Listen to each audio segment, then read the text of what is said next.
Most people wait until they feel ready. That's why their dreams keep waiting too. Discipline is not a feeling, it's a command.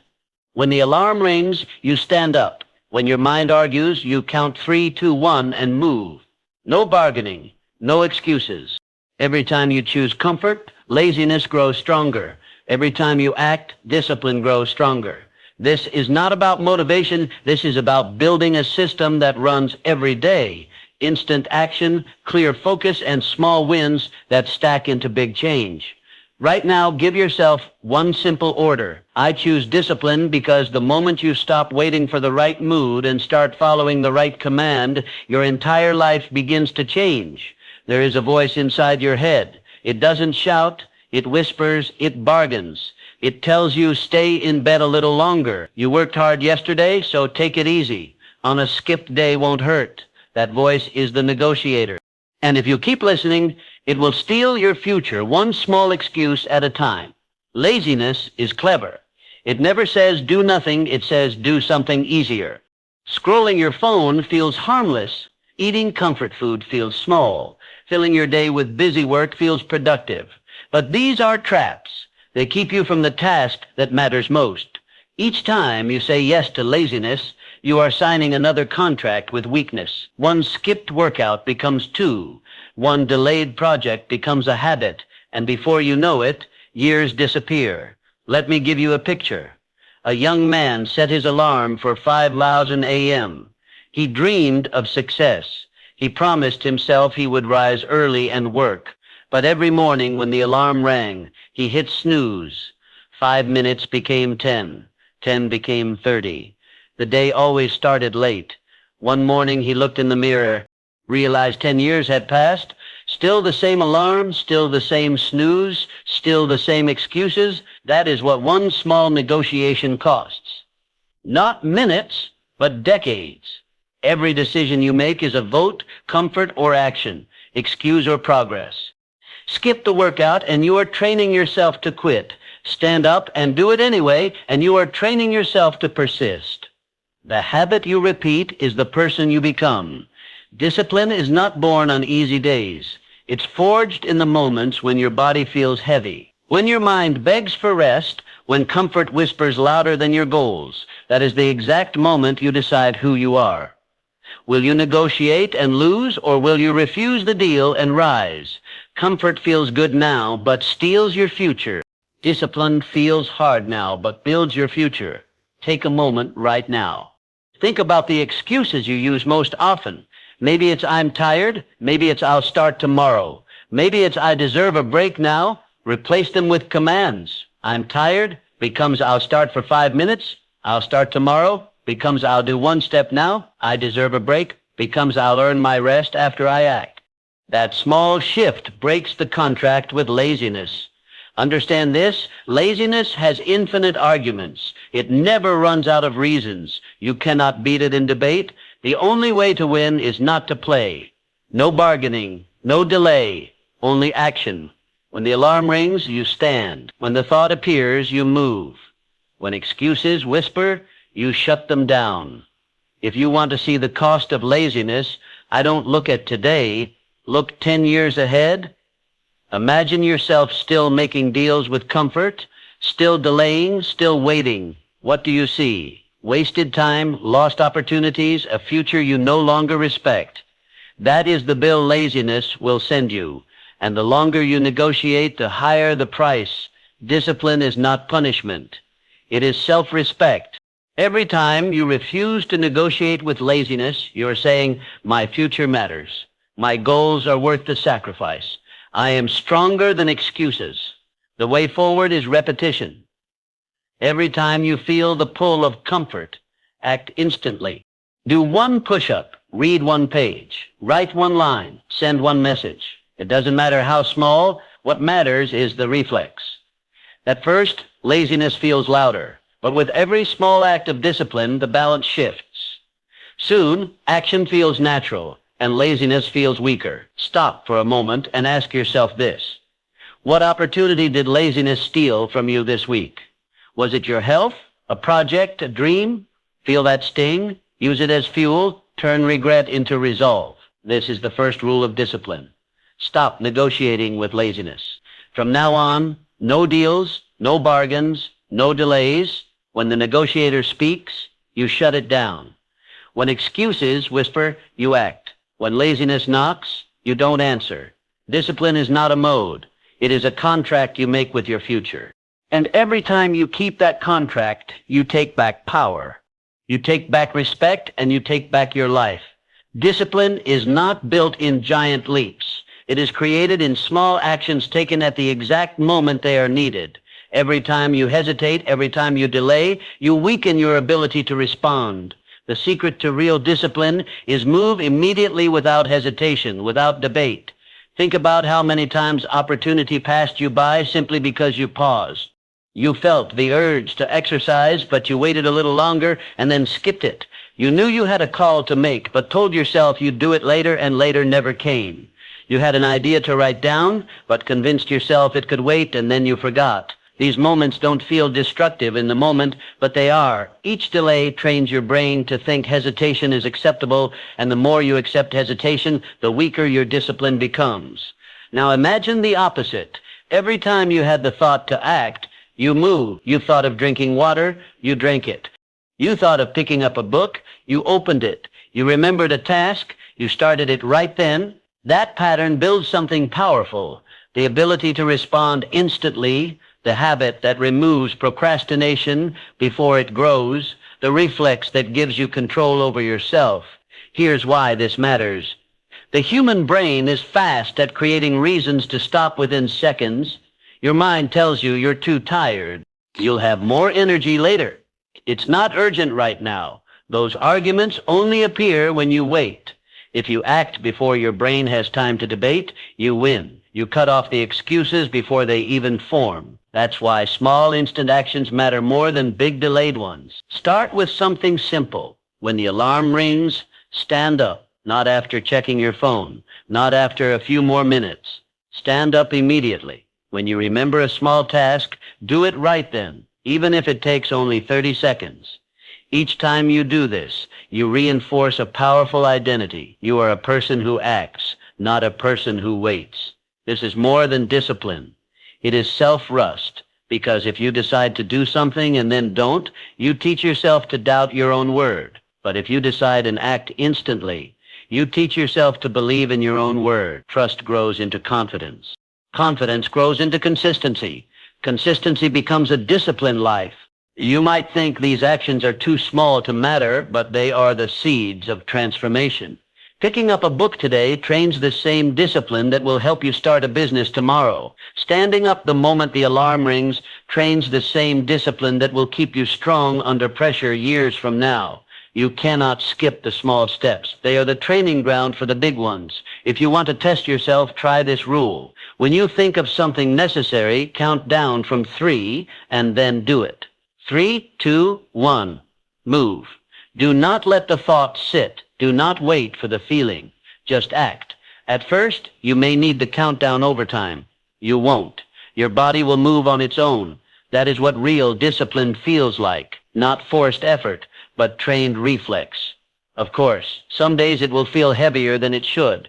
Some days the small action will feel harder than the big one. That is where training matters most.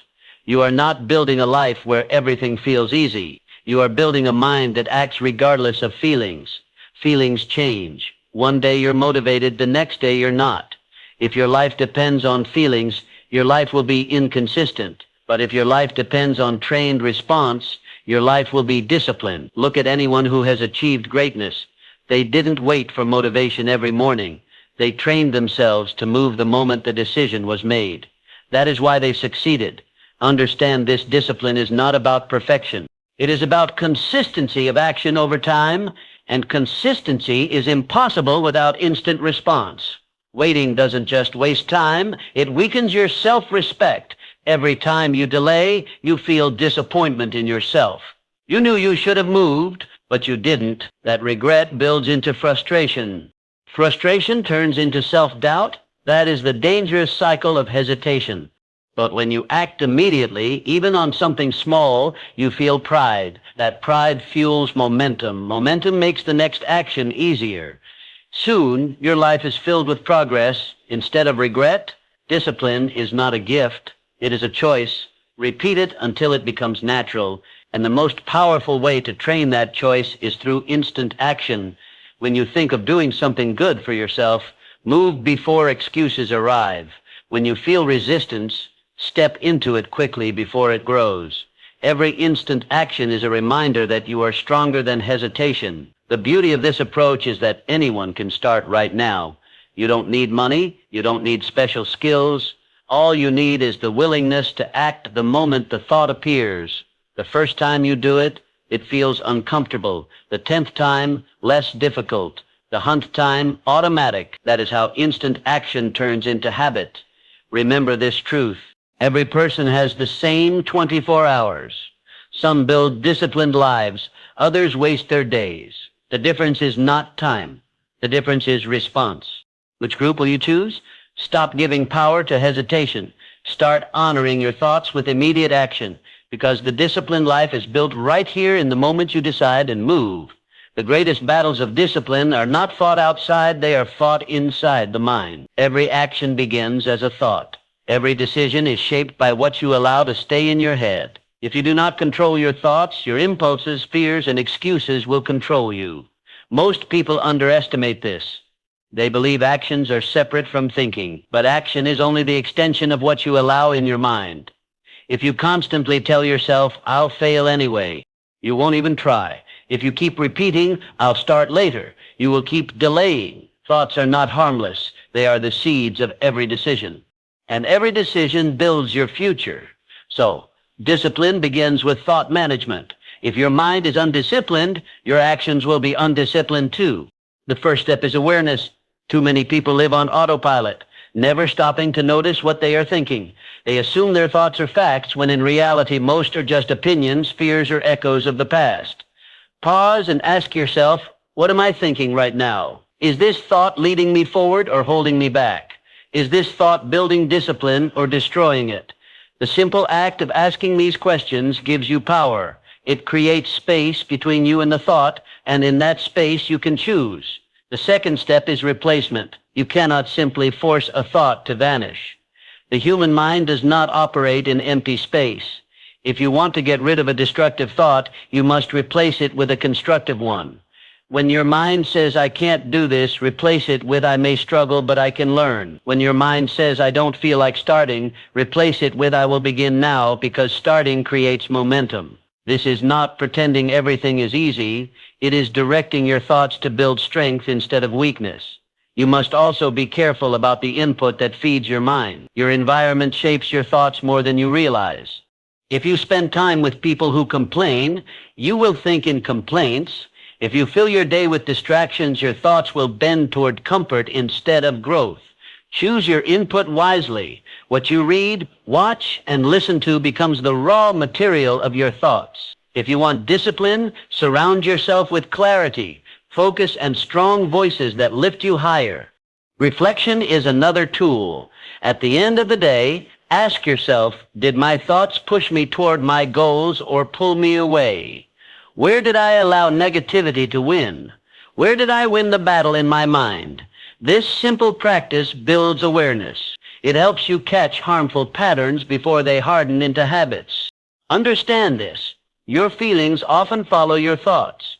If your thinking is undisciplined, your emotions will be unstable. You will feel discouraged, anxious, or overwhelmed, not because of reality, but because of how you're thinking about reality. But when you direct your thoughts, your emotions stabilize. When your emotions stabilize, your decisions improve. Many times your mind will exaggerate. It will tell you the task is impossible. It will tell you that failure is certain. But those are not facts. They are fears. When you challenge those fears, discipline grows. Tell yourself, yes, the task is big, but I can break it into steps. Yes, I may not feel ready, but I can start with what I have. Yes, failure is possible, but so is success. This is how you stop thoughts from dictating your behavior. Controlling your thoughts is not about ignoring reality. Life will always present challenges. It is about choosing how you interpret those challenges before you respond. Two people can face the same problem. One says this is too difficult, so the other says this is difficult, but I can handle it one step at a time. Same situation, different thought, completely different outcome. Start with small moments. Notice what you say to yourself when the alarm rings. Notice what you think when you face a hard task. Notice what appears when you feel tempted to delay. Then practice replacing those thoughts instantly. Instead of 5 more minutes of sleep, say getting up now makes me stronger. Instead of I'll do it later, say doing it now keeps me disciplined. Instead of this is too much, say I'll take the first step bit by bit. You retrain your mind. Over time, you begin to trust yourself. You know that your thoughts no longer control you. You control them. That trust builds quiet power. You no longer feel like a victim of moods. You no longer let distraction pull you off course. You live with intention. This is the essence of discipline, living by choice, not by reaction. And here is the truth many people miss. Discipline is not restriction. It is freedom. When your thoughts are clear, you are free from the chaos of doubt. You are free to act without being dragged by every impulse. That freedom gives you peace, focus, and strength to move forward even in hard times. The ones who stay stuck are those who never control their thoughts. They let negativity run wild and their lives follow. The ones who rise are those who master the inner dialogue. They choose strength over weakness. They choose clarity over chaos. And because of that, their actions follow a higher path. From this moment forward, treat every thought like a visitor knocking on your mind. Some visitors you welcome in because they bring value. Others you turn away because they bring harm. The choice is always yours. Control your thoughts before they control you. Replace weakness with strength. Replace hesitation with action. Replace doubt with determination. This is how you take ownership of your mind. This is how you build the discipline that carries you to every goal you set. Human behavior is built on patterns. Whatever you do repeatedly becomes easier to do again. Your brain does not care if the pattern is good or bad. It only learns from repetition. Repeat procrastination and it becomes your natural response. Repeat excuses and they flow automatically. Repeat discipline and strength becomes automatic too. This is how you rewire your brain for discipline through deliberate repetition. You force yourself to do the behavior again and again until it feels normal. At first, it feels uncomfortable, but with repetition, what was once painful becomes familiar, and what was once foreign becomes part of your life. Think back to the first time you tried something difficult. Exercising felt heavy. Waking up early felt impossible. Speaking in front of people felt terrifying. The first time is always the hardest. But notice what happened after you repeated it. The difficulty began to fade. The task started to feel natural. Eventually, it became routine. The task didn't change. Your brain did. Repetition trained it to accept a new normal. Most people fail because they quit too early. They try something new once or twice, it feels uncomfortable, and they tell themselves, this isn't for me. They expect discipline to feel natural right away. But nothing feels natural in the beginning. Walking once felt impossible. Reading once felt overwhelming. Driving once felt terrifying. You mastered them only because you repeated them long enough for your brain to adapt. The same principle applies to every habit you want to build. Discipline grows when you push past the stage of discomfort and keep going until repetition makes it automatic. Your brain resists new patterns. It prefers the old. That resistance is not a signal to quit. It is a signal that your brain is adjusting. If you keep repeating, the resistance weakens. If you stop, you make the resistance stronger the next time.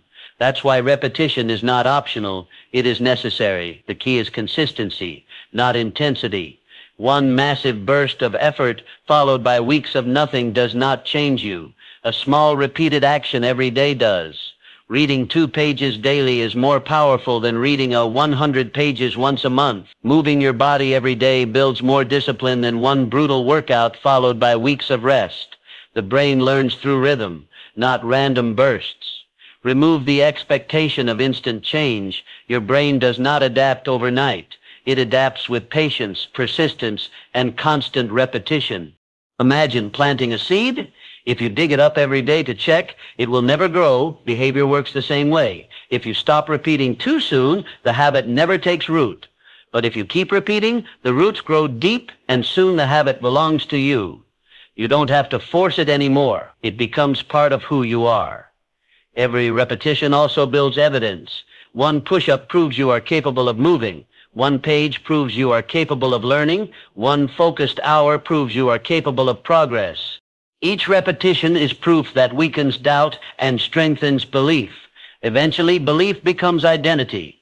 At first, you say, I'm trying to be disciplined. After enough repetition, you say, I am disciplined. That is the shift that changes everything. There will be days when repetition feels boring. That's natural. Your brain craves novelty. But novelty doesn't build discipline. Repetition does. You must learn to embrace the plain days. The days that feel uneventful. The days that test your patience, because those are the days when real change is happening. Every groove in your brain is carved through repetition. Each time you continue, despite fatigue or boredom, the groove becomes deeper. The deeper it goes, the easier it is to repeat again. Quit too early, and you erase the groove. Persist, and you solidify it. That's why persistence matters more than motivation. Motivation fades. Persistence fueled by repetition creates lasting discipline. You can make repetition easier by linking it to something you already do. After brushing your teeth, write down 3 things you're grateful for. After pouring a glass of water in the morning, do 5 push-ups. After sitting at your desk, write 1 sentence. The link creates a natural trigger for repetition, and don't forget to celebrate the act of repeating itself. Most people only reward big results, but the real victory is in the act of showing up again and again. Every repetition is a win. Acknowledging that win makes your brain more willing to repeat it. Think about your current habits, the way you walk, the way you speak, even the way you respond to stress.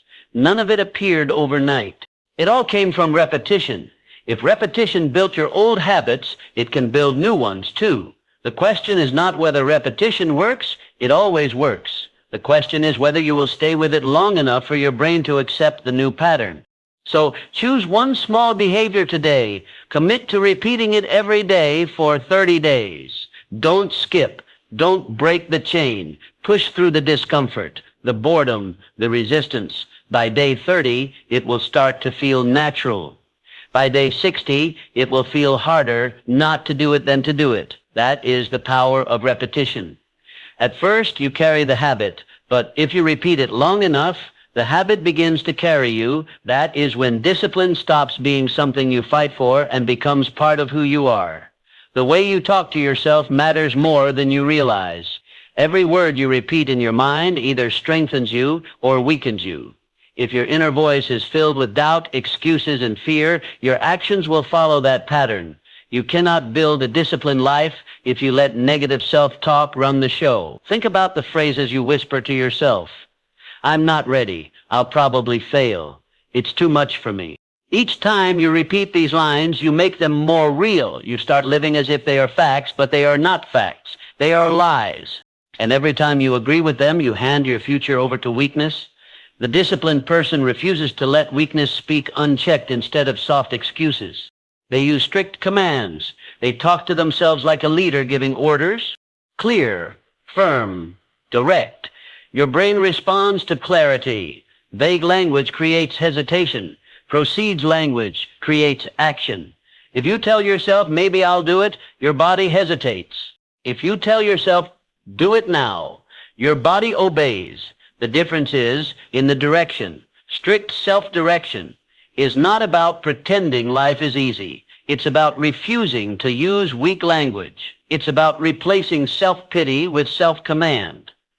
I'm too tired and say I will start for 5 minutes instead of I'll do it later, and say I'll begin right now instead of this is impossible, and say one step is always possible and I'm taking it now. This shift is simple but powerful because your actions follow the orders you give yourself. Most people never notice the destructive language in their minds. It becomes background noise. I can't. I'm weak. I'll never succeed. But the moment you notice it, you can stop it. You can refuse to entertain it further, and the fastest way to kill it is to replace it instantly. Do not leave the space empty. Fill it with strict direction.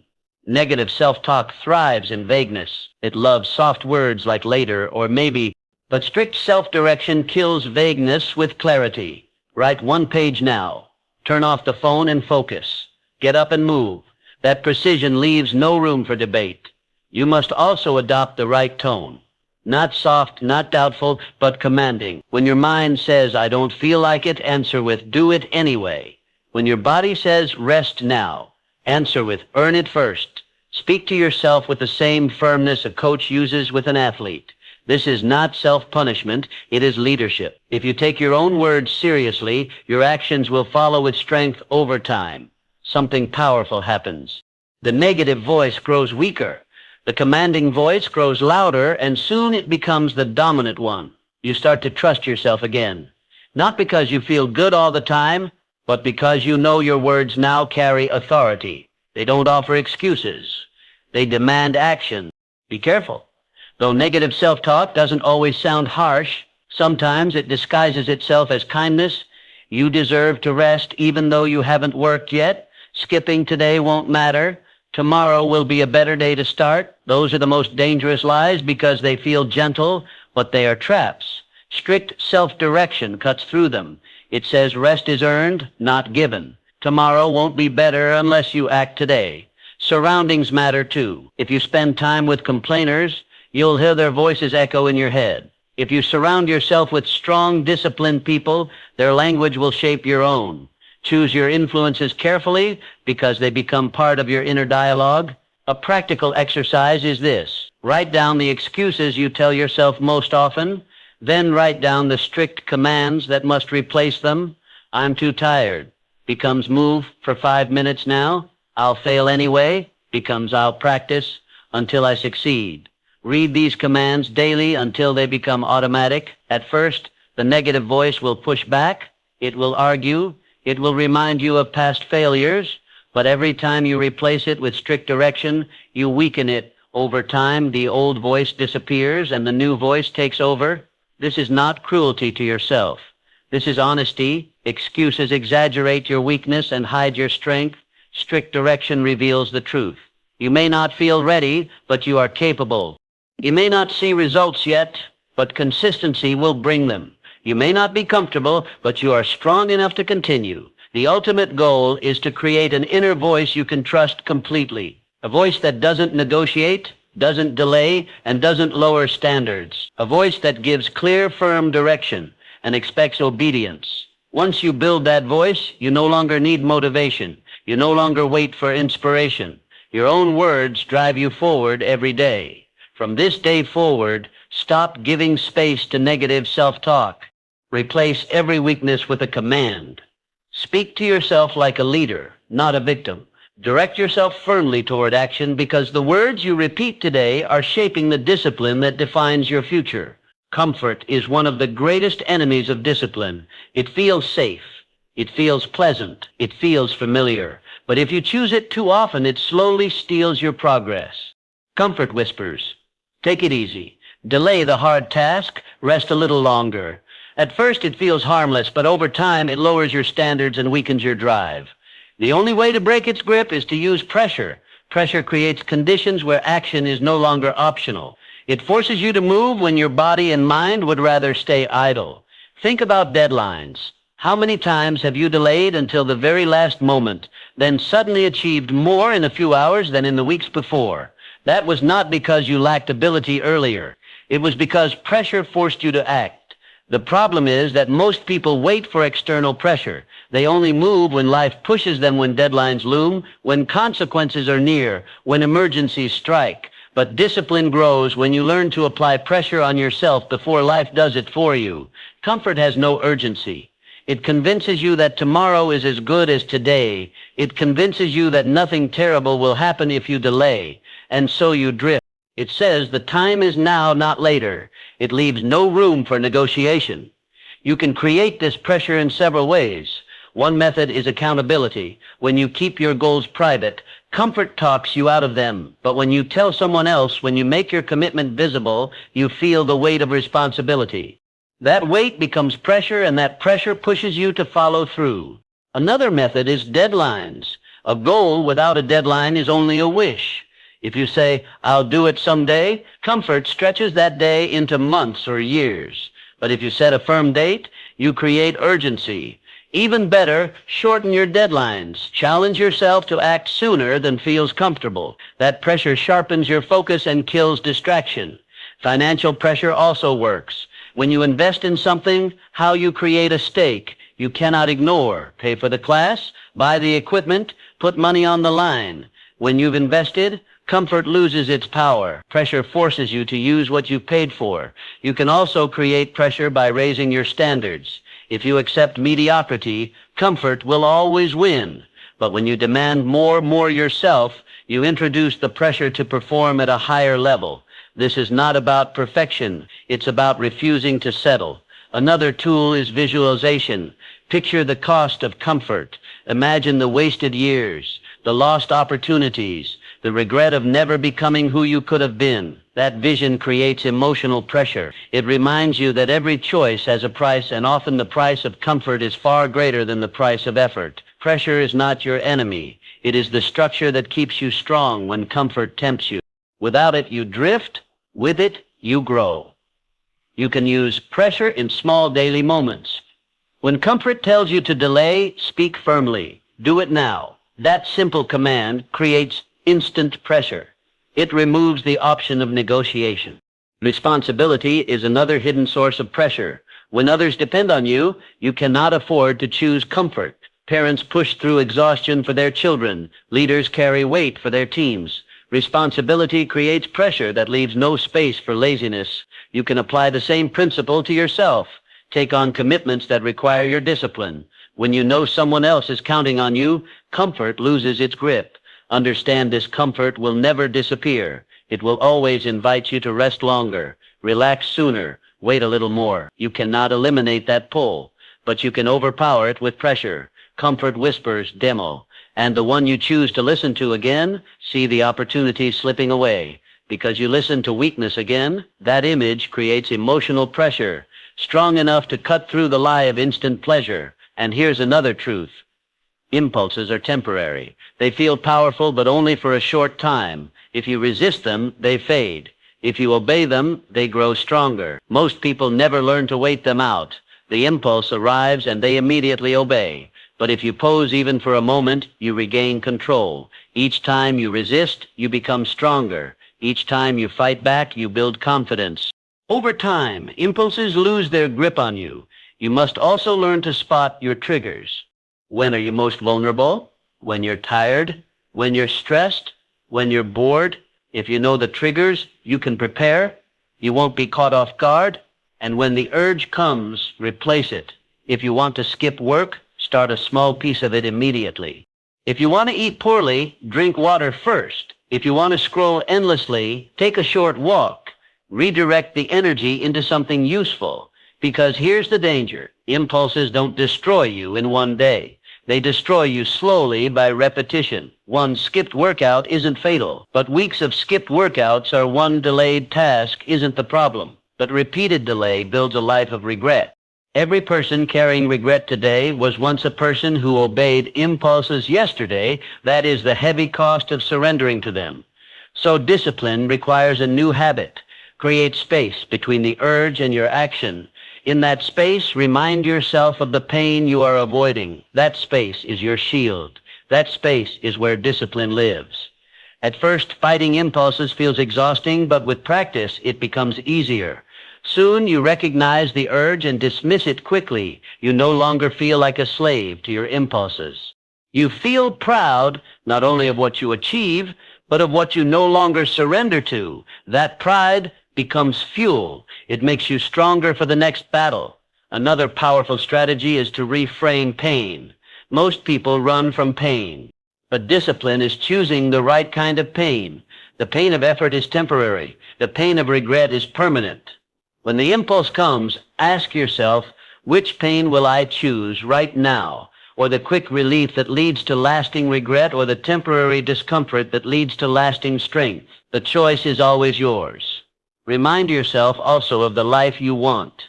Do you want to be the person who obeys every urge or the person who controls them? Do you want to look back with pride or with regret? Impulses will never think about your future. They only care about now, but you must care about later. That is what separates the disciplined from the undisciplined. From today forward, commit to this. Never act blindly on impulses. When the urge appears, when temptation whispers, think of tomorrow's pain. Let that thought be heavier than today's comfort. Then act according to your higher standard. Each time you do this, you prove to yourself that your future matters more than your urges. Each time you win, you strengthen your discipline. Discipline is not built by waiting for perfect conditions. It is built by winning the small battles against impulse every single day. So when the next urge comes and it will do not obey it, pause it creates, then choose strength. Because discipline is built not by what you give into, but by what you refuse to obey. Every day you wake up with a limited supply of energy. That energy is your most valuable resource. You can invest it in building a meaningful life, or you can waste it on distractions that lead nowhere. Discipline is not just about forcing yourself to act. It is about choosing carefully where to act, because effort without focus is wasted effort. Think about it. How many days have you worked hard only to end the day feeling empty? You stayed busy, but nothing important moved forward. That is the trap of scattered energy. Scrolling through endless content, reacting to every notification, worrying about opinions that don't matter, saying yes to requests that don't serve your goals. These are leaks. They drain your energy and give you nothing in return. At the end of the day, you are exhausted, but nothing meaningful has been built. The disciplined life is different. It is not measured by activity. It is measured by progress in the areas that truly shape your future. The first step is clarity. You must know what really matters to you. Without clarity, the world will pull you in every direction. Every distraction will look urgent. Every request will feel important, and you will end up serving everyone else's goals instead of your own. So ask yourself, what are the few things that create the biggest results in my life? What actions move me closer to health, growth, freedom, or stability? Once you know the discipline is to align your energy only with those priorities, this is not easy. The world will always try to steal your focus.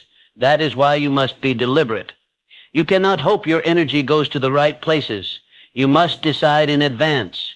One powerful method is to choose your big 3 each day. 3 tasks that matter most, not errands, not busy work, but actions that build your future. Complete them first. Before checking your phone, before drowning in emails, before the noise of the day begins. This guarantees that no matter what happens later, progress is made on what matters most. Another tool is boundaries. Discipline is not only about what you do, it's about what you refuse to do. Every time you say yes to something meaningless, you are saying no to something meaningful. That's why you must learn the power of no. Say no to gossip, say no to distractions, say no to obligations that drain you but give nothing back. Protect your energy like it's gold, because it is.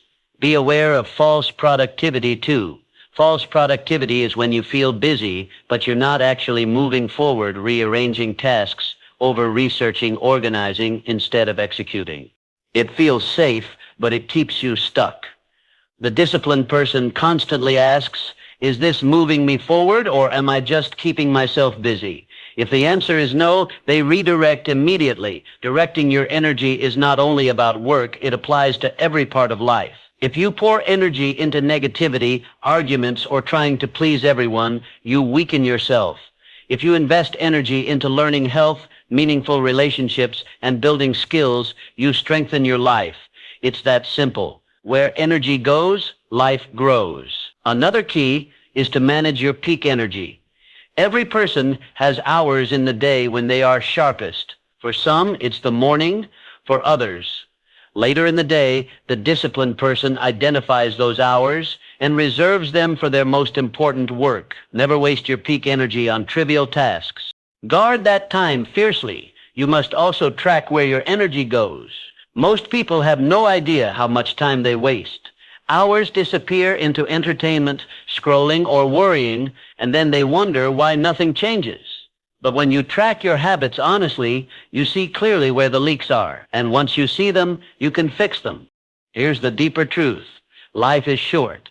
Every day wasted on meaningless tasks is a day you will never get back. The regret of wasted energy is painful. Many people realize too late that they spent years on things that didn't matter. Discipline saves you from that regret. It ensures your effort builds something lasting. So here's a practical rule. Write down your top 5 priorities in life, no more than 5, then compare everything you do against that list. If the action serves one of those priorities, give it energy. If it doesn't, cut it out or minimize it. This habit will transform your life because focus creates progress and progress creates confidence over time. Directing your energy becomes natural. At first you'll need constant reminders, but eventually it becomes instinct. You'll start ignoring distractions automatically. You'll start protecting your focus without even thinking about it. And that's when momentum builds. Not because you are working harder, but because you are working smarter. Because your best energy is going toward your best work. The people who achieve the most in life are not the ones who stay the busiest. They are the ones who direct their energy with precision. So from this moment forward, ask yourself often, is this building the life I want? Is this moving me closer to my goals? If not, stop. Redirect your energy back to what matters, because discipline is not about doing everything. It's about doing the right things consistently. And with focus, motivation is unreliable. One day you feel unstoppable. The next day you can barely move. If you build your life on waiting for motivation, you will never be consistent. Discipline requires something stronger. It requires conditioning your mind to act regardless of how you feel. This is the real difference between people who dream and people who achieve. The dreamers wait. The achievers move. Action does not depend on motivation. Action creates its own energy. But most people get this backwards. They wait for the right mood before they start. They think inspiration must arrive first. But the truth is, inspiration usually shows up after you begin movement, momentum. Waiting kills it. So how do you condition your mind to act? You remove the option of choice when you decide something must be done. You do it without negotiation, just like a soldier trains without asking. Do I feel like it today? Just like a pilot checks the aircraft whether tired or not. The standard does not change with feelings. You need rules for yourself, rules that do not bend with mood, rules that tell your brain this gets done no matter what. Start with non-negotiables, small commitments that happen every single day. Writing a few sentences, exercising for 10 minutes, reading a few pages. The point is not the size, it's the consistency. They happen daily without debate. At first, your mind will resist. You'll hear excuses, I'm tired, I don't have time, I'll do it later. But each time you act anyway, you weaken laziness and strengthen discipline. Over time, the resistance fades. What once felt forced becomes normal. The habit takes over. Another key is to shorten the gap between decision and action. The longer you wait, the louder the excuses become. Decide to act and move instantly. Stand up when the alarm rings. Open the book the moment you think of studying. Start the workout before your brain invents reasons to quit.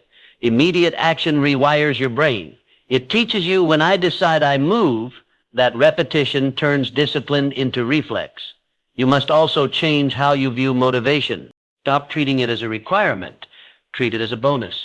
When it's there, enjoy it. When it's gone, ignore it. Motivation is optional. Discipline is essential. Another strategy is to connect action to identity. Stop saying I need motivation to do this. Start saying I am the kind of person who does this. When you identify as disciplined, action becomes part of who you are, not something you negotiate. Yes, your mind will test you. It will whisper reasons to delay. It will remind you of how tired you are, how much easier it would be tomorrow. But conditioning means you act despite those feelings. Each time you do, you build confidence, and confidence reinforces discipline. You must also embrace discomfort. Stop waiting for tasks to feel pleasant. Do them while they feel heavy. Write when you don't feel creative. Train when you don't feel strong. Study when you don't feel focused. This is how you teach yourself the most powerful truth of all. Your feelings are not in charge. Your structure will help too. If your days are unstructured, feelings will take over. But when your routines are clear, wake up at the same time, start work at the same time, end your day with the same ritual, your brain shifts into action automatically. No decisions, no waiting, just doing. Think about the people you admire. Do you believe they felt motivated every day? Of course not. They succeeded because they conditioned themselves to act with or without motivation.